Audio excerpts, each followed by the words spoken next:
امام کی جنگ اقتدار کی جنگ نہیں تھی، بلکہ امام کی جنگ اقدار کی جنگ تھی۔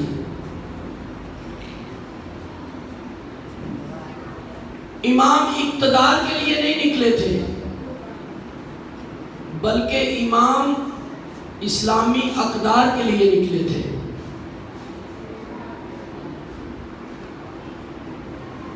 جب امام نے تحریک کربلا کا آغاز کیا ہے، اس تحریک کا آغاز کرتے ہی امام نے خاموشی سے نہیں کیا، بلکہ ہر کسی کو آگاہ کر کے، جو ساتھ آئے ہیں ان کو بھی آگاہ کیا، جو ساتھ نہیں آئے ان کو بھی آگاہ کیا کہ میرا قیام کس لیے ہے۔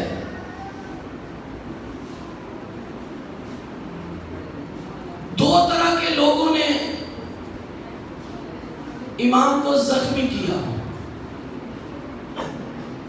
کچھ لوگ وہ ہیں کہ جنہوں نے حسین ابن علی کے بدن کو زخمی کیا تھا، جنہوں نے حسین ابن علی کے جسم کو زخم لگائے تھے، اور بہت سارے لوگ ایسے تھے جنہوں نے حسین ابن علی کے دل کو زخمی کیا تھا، جنہوں نے حسین ابن علی کی روح کو زخمی کیا تھا۔ امام کے جسم کو زخمی کرنے والے وہ تھے کہ جنہوں نے کربلا پہ امام پہ حملہ کیا، لیکن امام کے دل کو زخمی کرنے والے کچھ مکے میں بیٹھے ہوئے تھے، کچھ مدینے میں بیٹھے ہوئے تھے، اور کچھ کوفہ میں بیٹھے ہوئے تھے۔ وہ لوگ کہ جو لا تعلق لوگ تھے، جنہوں نے حسین ابن علی کا ساتھ نہیں دیا، جن کو امام حسین علیہ السلام کی فضیلت کا بھی پتہ تھا، امام کے مقام اور منزلت کا بھی اندازہ تھا، لیکن اس کے باوجود امام کے ساتھ نہیں نکلے، امام کی نصرت نہیں فرمائی۔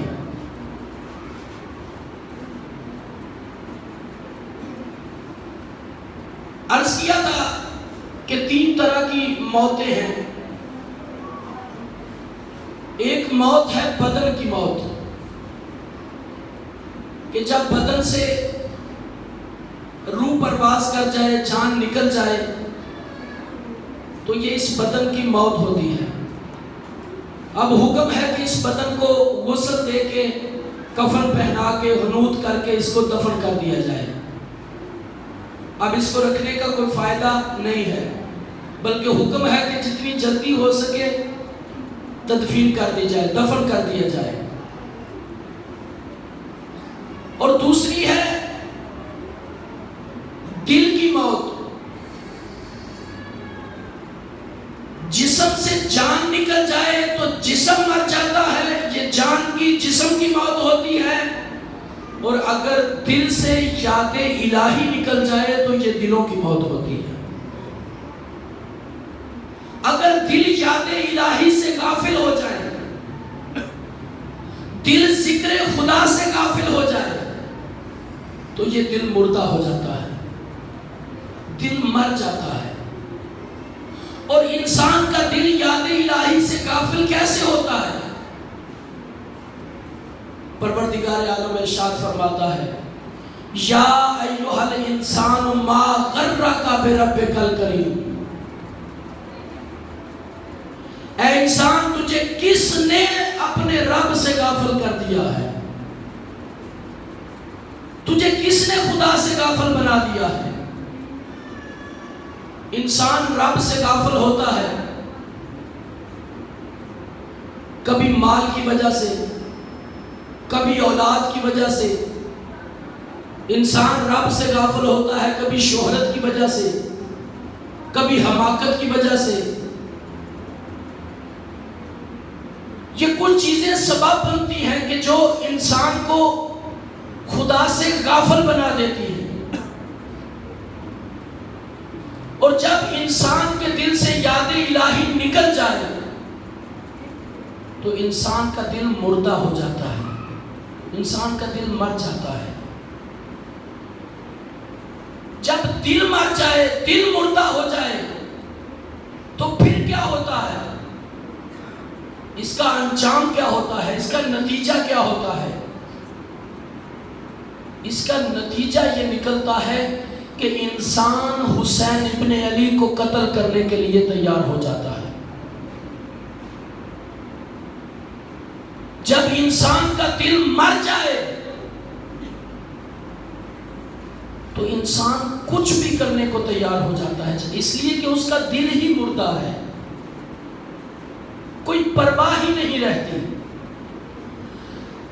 دل مردہ ہونے کا سبب بنتا ہے کہ انسان منزل ارتداد پہ پہنچ جاتا ہے، انسان مرتد ہو جاتا ہے، اور جب مرتد ہو جائے تو اس کے لیے بھی حکم ہے کہ اس کو بھی معاشرے سے نکال دو، یہ واجب القتل ہے، اس کو قتل کر دو، مرتد واجب القتل ہے۔ جب دل یاد الہی سے غافل ہو جائیں تو انسان مرتد ہو جاتا ہے۔ اور پھر تیسری موت ہے سماج کی موت، معاشرے کی موت۔ معاشرے کی موت تب ہوتی ہے کہ جب معاشرے سے الہی اقدار نکل جائے، اسلامی اقدار نکل جائے، معاشرے میں سب کچھ ہو لیکن اسلام نہ ہو، معاشرے میں سب کچھ ہو دین نہ ہو، معاشرے میں سب کچھ ہو لیکن قرآن نہ ہو۔ اسلامی اقدار جب کسی معاشرے سے ختم ہو جائیں تو وہ معاشرہ مردہ معاشرہ ہوتا ہے، وہ چلتی پھرتی لاشیں ہوتی ہیں، وہ چل پھر رہے ہوتے ہیں، لیکن قرآن کہتا ہے نہیں، یہ مردہ ہیں، یہ زندہ نہیں ہے، اس لیے کہ ان کے اندر اسلامی اقدار نہیں ہے۔ بزرگان محترم، یہ زندگی کی علامت ہے کہ خدا نے انسان کو جس دین پہ پیدا کیا ہے، انسان اپنی زندگی کو اسی دین پہ گزارے، اسی دین پہ عمل پیرا ہو کے زندگی بسر کرے۔ دو طرح کے امام کے دشمن ہیں۔ کربلا یہ رسومات یا رسم کا مہینہ نہیں کہ سال میں 10 دن آ گئے اور ہم نے صف عزا بچھا لی اور 11 محرم کو مولا کو خدا حافظ کر کے پھر اپنے کام کاج میں لگ گئے۔ بزرگان محترم، یہ 10 دن عہد کے دن ہیں، یہ اپنے امام سے وعدے کے دن ہیں، یہ اپنے امام کے مقصد کو سمجھنے کے دن ہیں، یہ امام کی آواز پہ لبیک کہنے کے دن ہیں، اس عہد کو پورا کرنے کے دن ہے کہ جو عہد لے کر انسان اس دنیا میں پیدا ہوا ہے، جو انسان کی زندگی کا ہدف اور مقصد ہے، اس عہد کو پورا کرنے کے دن ہے۔ امام کے 2 طرح کے دشمن تھے اور آج بھی امام کے 2 طرح کے دشمن ہیں۔ ایک وہ کہ جو امام کے بدن کا، امام کے جسم کا قاتل ہے، جنہوں نے امام کو قتل کیا، امام پر تیر چلائے، امام پر نیزے چلائے، امام پر برچیاں چلائے، امام پر پتھر برسائے۔ ایک یہ امام کے قاتل ہیں، اور دوسرا وہ امام کا قاتل ہے جو امام کے مقصد کا قاتل ہے،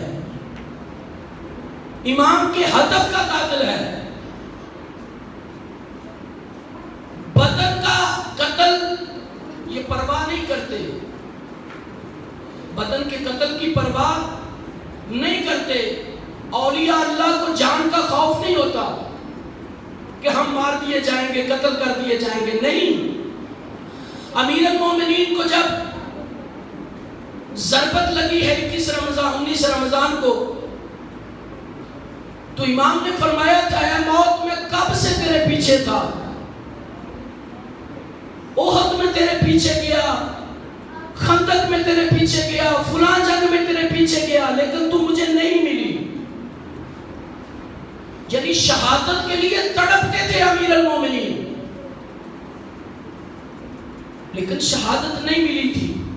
لیکن جب امام کو یہ ضرب لگی ہے تو امام نے فرمایا فزت برب الکعبہ، رب کعبہ کی قسم آج علی کامیاب ہو گیا،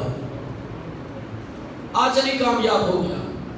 یعنی ان کو جان کی پرواہ نہیں ہوتی، اپنے بدن کی پرواہ نہیں ہوتی، یہ زندہ رہتے ہیں تو اپنے مقصد کے لیے زندہ رہتے ہیں، جو ہدف اور مقصد خدا کی طرف سے ان کو ملا ہوتا ہے۔ ایک وہ امام کا قاتل ہے کہ جو امام کے بدن کو قتل کیا جنہوں نے، ایک وہ کہ جنہوں نے امام کے مشن کو، امام کے ہدف کو، امام کے مقصد کو قتل کیا۔ امام کے آنے کا مقصد کیا تھا؟ خدا کی توحید باقی رہے، رسول اللہ کی نبوت باقی رہے، احکامات خدا باقی رہے۔ اور زیارت میں ہم پڑھتے ہیں انی اشہد قد اقمت الصلاۃ وآتیت الزکاۃ وامرت بالمعروف ونہیت عن المنکر، میں گواہی دیتا ہوں کہ مولا آپ نماز کو قائم کرنے والے ہیں، زکوٰۃ کو ادا کرنے والے ہیں، امر بالمعروف کرنے والے ہیں، نہی عن المنکر کرنے والے ہیں۔ یہ امام کا مقصد ہے۔ بزرگان محترم، جو امام کے مقصد پہ عمل پیرا ہے، مجالس اعزا امام کے مقصد کو لوگوں تک پہنچانا، امام کے پیغام کو لوگوں تک پہنچانا۔ امام نے جو قیام کیا ہے اس کا مقصد ہے، مقصد یہ ہے کہ یہ جس کی خاطر انسان اس دنیا میں آیا ہے، انسان اس کے تحت زندگی بسر کرے۔ جو دین خدا نے بندے کے لیے بھیجا ہے، بندہ اسی دین پہ عمل کرے، اپنی طرف سے دین بنا کے نہ بیٹھے، بلکہ جو خدا نے دین بنایا ہے اسی میں انسان کی کامیابی ہے۔ یہ بندہ غلط کہتا ہے جو کہتا ہے دین خدا بڑا مشکل ہے اور دین پہ عمل کرنا بڑا مشکل ہے، دین دار بننا بڑا مشکل ہے۔ اللہ کا دین لوگوں کو مشکلوں میں ڈالنے نہیں آیا، بلکہ اللہ کا دین لوگوں کو مشکلوں سے نکالنے کے لیے آیا ہے، لوگوں کی مشکلیں حل کرنے کے لیے آیا ہے۔ آج جتنی بھی ہم مشکلات دیکھ رہے ہیں یہ دین سے دوری کی وجہ سے ہے۔ ہم نے دین کو بطور دستور لیا نہیں ہے، ہم نے اگر لیا بھی ہے تو تبرکاً دین لیا ہے، تبرک کے طور پہ دین لے لیا، تھوڑا سا دین لے لیا، جب کبھی ضرورت پڑی تو دین لے لیا، ضرورت نہ پڑی تو ہم نے دین کو چھوڑ دیا۔ کیسے؟ مثلا نماز کا ٹائم ہے تو نماز پڑھ لی، رمضان میں روزہ رکھ لیا۔ نہیں، نمازی کو مسجد میں نمازی نہیں فقط ہونا چاہیے، نمازی کو معاشرے میں بھی نمازی ہونا چاہیے۔ نمازی کو فقط مسجد میں نمازی نہیں ہونا چاہیے، نمازی کو دکان پہ جب بیٹھا ہوا ہو ترازو تولتے وقت بھی نمازی ہونا چاہیے۔ نمازی کو صرف مسجد میں نمازی نہیں ہونا چاہیے، بلکہ اسے معاملہ کرتے ہوئے بھی نمازی ہونا چاہیے، اسے بازار میں نکلتے ہوئے بھی نمازی ہونا چاہیے۔ یہ نہیں کہ ادھر نماز بھی پڑھ لی۔ محرم کیا ہے؟ امام نے فرمایا کہ یزید کیا ہے؟ رجل فاسق، فاسق انسان ہے، شارب الخمر، یہ شراب کا پینے والا ہے، شرابی انسان ہے، قاتل النفس المحترمہ، نفس محترمہ کا قاتل ہے، یہ قاتل انسان ہے۔ اور پھر فرمایا المعلن بالفسق، یہ فسق و فجور کا انجام دینے والا ہے، فاسق انسان ہے، یعنی یہ حرمتوں کو توڑنے والا ہے، امام حرمتوں کی پاسداری کے لیے، امام حرمتوں کو بچانے کے لیے نکلے تھے، امام حرمتوں کی حفاظت کے لیے نکلے تھے۔ امام حسین علیہ السلام کا قیام، بہت سارے لوگوں نے قلم اٹھایا، لکھا، بہت کچھ لکھا، لیکن قیامت تک امام کے قیام کے سارے مقاصد بیان نہیں کر سکتے۔ امام کا عمل ایک امام ہونے کے ناطے سے وہ عمل بھی امام ہوتا ہے، وہ عمل بھی بلند ہوتا ہے۔ بزرگان محترم برادران اکرام صلوات پڑھ لیں بآواز بلند۔ اللہم صلی علی محمد و آل محمد۔ لہذا معاشرہ اس وقت مر جاتا ہے کہ جب معاشرے سے اقدار ختم ہو جائیں، معاشرے سے دین ختم ہو جائے، معاشرے سے اسلامی اقدار نکل جائیں۔ ایک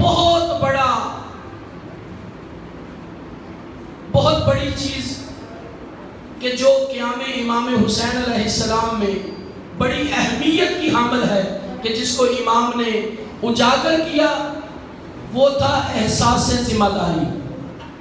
کہ امام فرماتے ہیں لمن لا عہد لا دینا، کہ جس کے اوپر، جس کے دوش پہ کوئی ذمہ داری نہیں ہے وہ دیندار نہیں ہے۔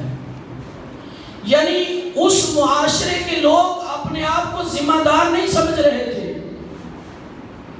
وہ لا تعلق ہو کے بیٹھے ہوئے تھے کہ کوئی بھی آگے حکومت کر لے، ہمیں کوئی پرواہ نہیں ہے، ہم نہ ان کے ساتھ ہیں نہ ان کے ساتھ ہیں۔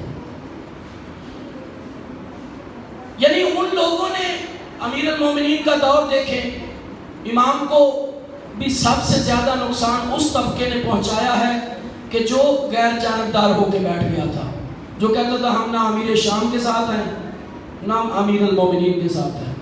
امام حسن علیہ السلام کا عہد، امام کا دور دیکھیں، امام فرماتے ہیں سب سے زیادہ نقصان ان لوگوں نے مجھے پہنچایا ہے کہ جو لا تعلق ہو کے بیٹھ گئے، جنہوں نے وقت آنے پہ امام کا بھی ساتھ نہیں دیا، ان کا بھی ساتھ نہیں دیا، اپنے آپ کو غیر ذمہ دار سمجھا۔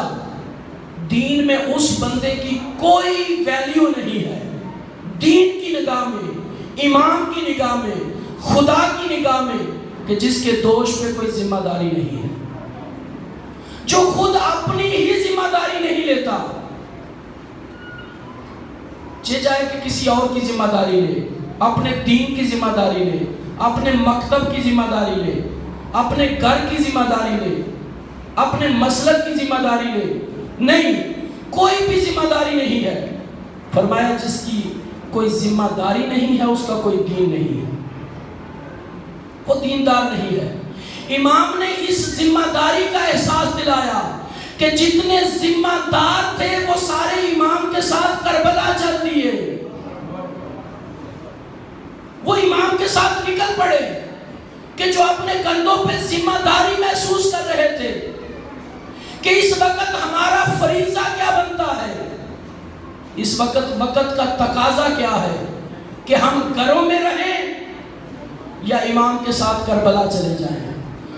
جو ذمہ دار تھے وہ نکل کھڑے ہوئے، امام کے ساتھ چلے گئے، لیکن جو غیر ذمہ دار تھے وہ کچھ مکے میں بیٹھے رہے، کچھ مدینے میں بیٹھے رہے، کچھ کوفے میں بیٹھے رہے۔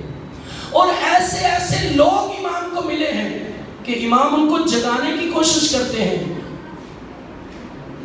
کچھ لوگوں کا کاروبار درمیان میں آڑے آ گیا، کچھ لوگوں کی اولاد آڑے آ گئی، کچھ لوگوں کا بزنس درمیان میں آ گیا، نہیں نکلے، امام کا ساتھ نہیں دیا۔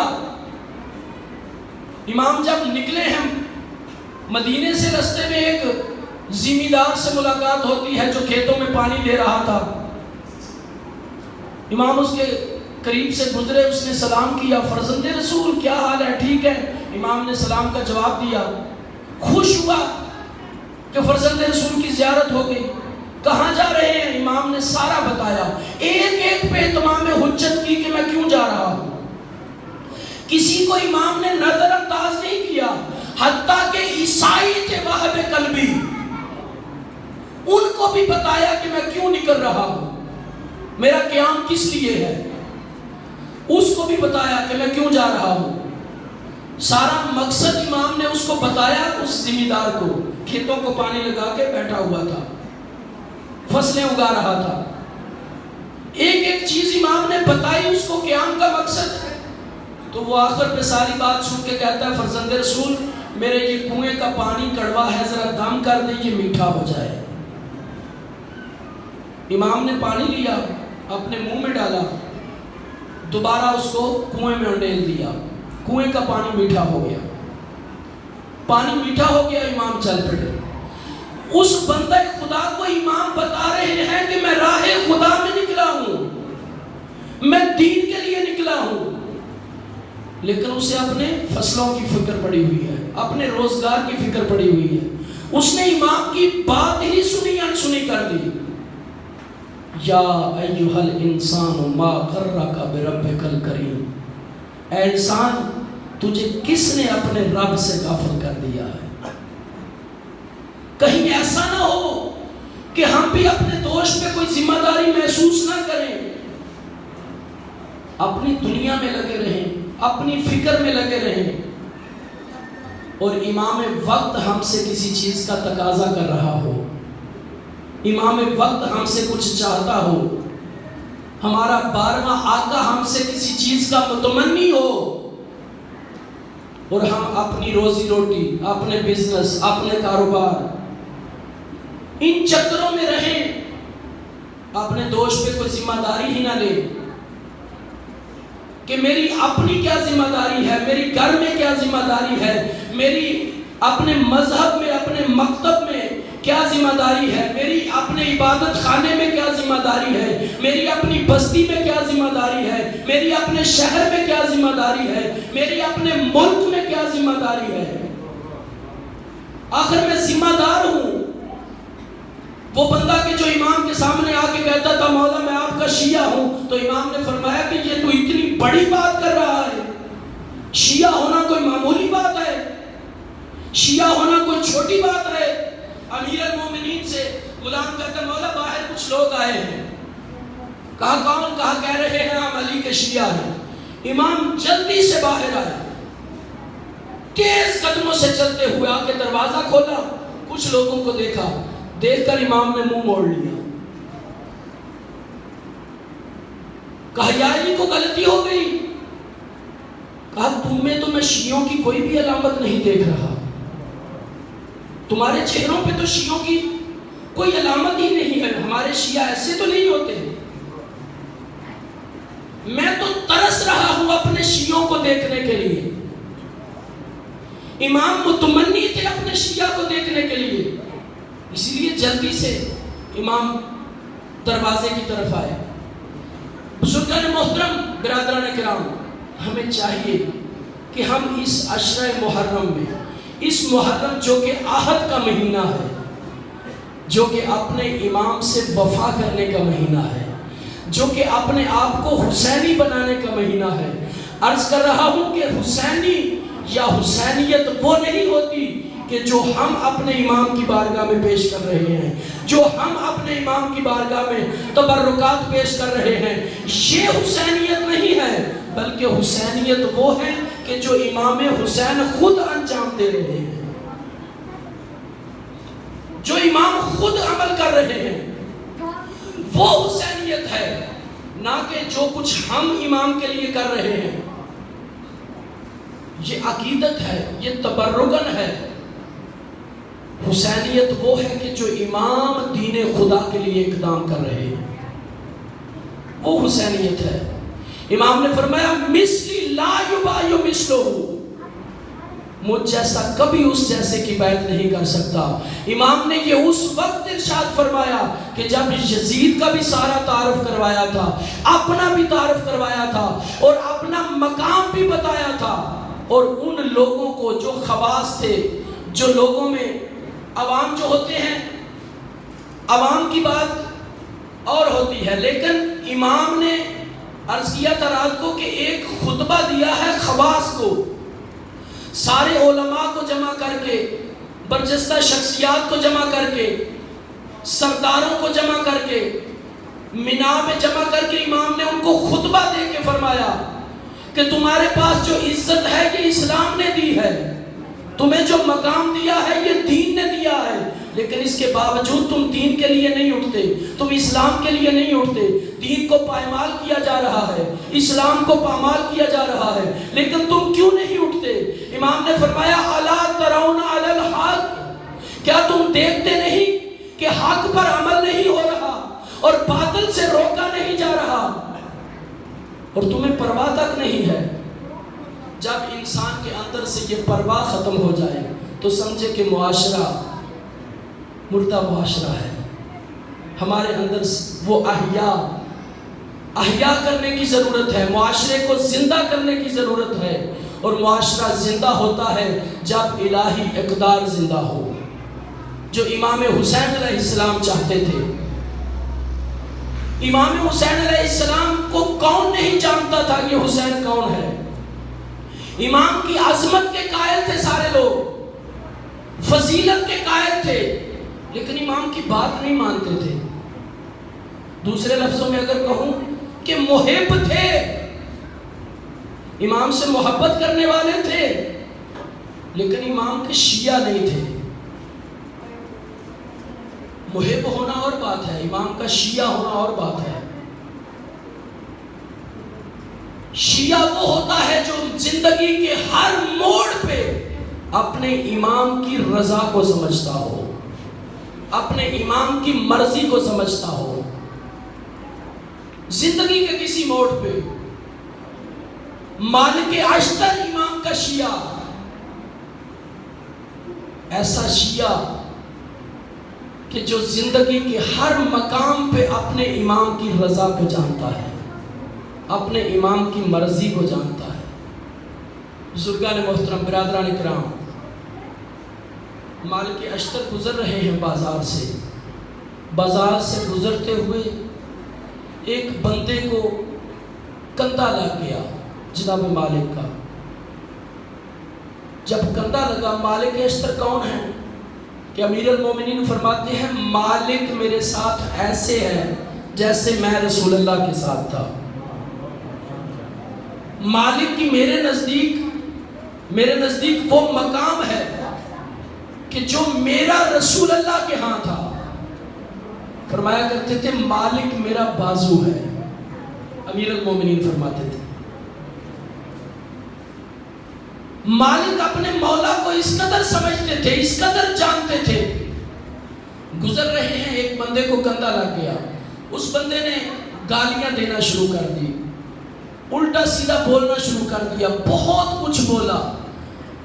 کچھ بولا، گالیاں دی، لیکن مالک نے کچھ بھی نہیں کہا، خاموشی سے گزر گئے۔ بندے نے کندھا ہلا کے کہا تجھے پتا ہے یہ تو کس کو گالیاں دے رہا ہے؟ کہا کس کو؟ کہا یہ مالک اشتر ہے، علی کی فوج کا کمانڈر، علی کی فوج کا سپہ سالار، جس کی تلوار سے لوگ لرزتے ہیں، ڈرتے ہیں۔ وہ ڈر گیا، سہم گیا کہ میں نے مالک کو گالیاں دی ہیں، یہ مالک اشتر تھے۔ وہ پیچھے چل پڑا کہ میں جا کے معافی مانگوں۔ ڈھونڈتے کیا دیکھا کہ مالک اشتر بازار میں ہی ایک مسجد ہے، مسجد سے باہر نکل رہے تھے۔ باہر نکلے، ہاتھ باندھ کے کہتا مالک مجھے معاف کر دیجئے، میں نے آپ کو مجھ سے غلطی ہو گئی، میں نے آپ کو پہچانا نہیں۔ تو مالک اشتر فرماتے ہیں میں نے تجھے معاف اسی وقت کر دیا تھا، میں نے تجھے معاف اسی وقت کر دیا تھا، ابھی نماز کا وقت نہیں ہے، لیکن میں نے 2 رکعت نماز پڑھ کے اللہ سے تیرے لیے دعا مانگی ہے کہ یا اللہ اس کو تو معاف کر دینا۔ میں نے تیرے لیے 2 رکعت نماز پڑھ کے دعا مانگی ہے۔ یہ کون ہے؟ مالک اشتر، علی کا شیعہ، اور علی کی رضا کو، علی کی مرضی کو کیسے جانتے ہیں؟ ہر مقام پہ، ہر قدم اٹھانے سے پہلے یہ دیکھتے ہیں کہ اس قدم پہ میرا آقا اور مولا راضی ہے یا ناراض ہے۔ یہ علی کا شیعہ ہے۔ بزرگان محترم، ہمیں یہ سفر طے کرنا ہے۔ محرم سالوں کا سفر انسان طے کر سکتا ہے ان ایام عزا میں، اگر چاہے تو انسان اپنے رب کے قریب ہو سکتا ہے، اپنے امام کے قریب ہو سکتا ہے، اپنے دل کو یاد خدا سے زندہ کر سکتا ہے۔ یہ ایام عزا ہمیں کچھ بتانے آتے ہیں، کچھ سکھانے آتے ہیں، ہمیں جگانے آتے ہیں۔ امام حسین علیہ السلام کے یہ ایام، صلوات پڑھ لے بابا۔